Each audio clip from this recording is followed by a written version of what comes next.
యెరూషలేము నుండి ఒకడు ఎరికోకి దిగిపోతున్నాడంట. మార్గ మధ్యలో దొంగలు పట్టుకున్నారు. దొంగలు పట్టుకుంటే జాలి పడతారా? కొట్టి పడేశారు, రక్తాలు గారేటట్టు కొట్టారు. కొట్టి వాళ్ళ దగ్గర ఉన్నవన్నీ దోచుకున్నారు. ఆఖరికి వస్త్రాలు కూడా దోచుకొని పోయారు. కొర ప్రాణముతో అంటే చచ్చిపోయే పరిస్థితికి వెళ్ళిపోయాడు. అంతసేటు కొట్టి పడేసి వెళ్ళిపోయారు. వాళ్ళు అసలు ఏమాత్రం ఓపిక లేకుండా చచ్చిపోతాడు ఇంకాసేపట్లో. అయితే ఆ మార్గమున యాజకుడు ఒకడు పోతున్నాడు. యాజకుడు అంటే మీకు తెలుసా?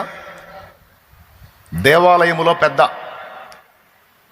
దేవాలయ కైంకర్యములలో ముఖ్యమైన పార్ట్ పోషించేవాడు యాజకుడు.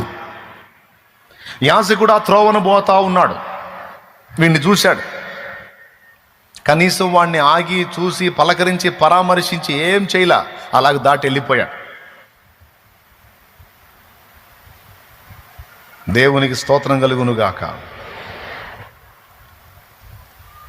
ఏమనుకొని పోయి ఉంటాడు యాజకుడు? నేను చెప్పనా?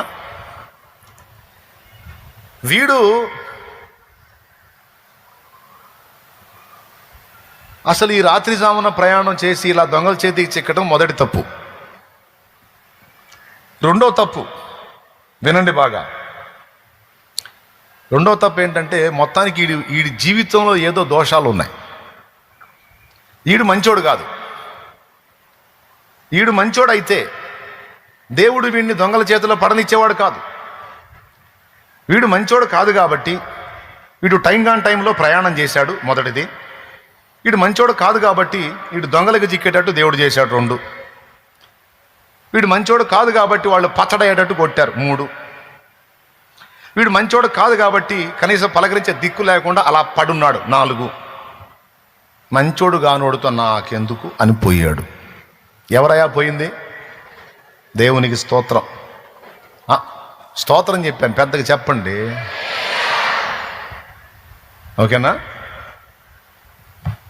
మీరు ఆలోచించండి. ఈ టైపు సైకాలజీ మనకు కూడా ఉంటుంది. ఎవరన్నా తేడా పడితే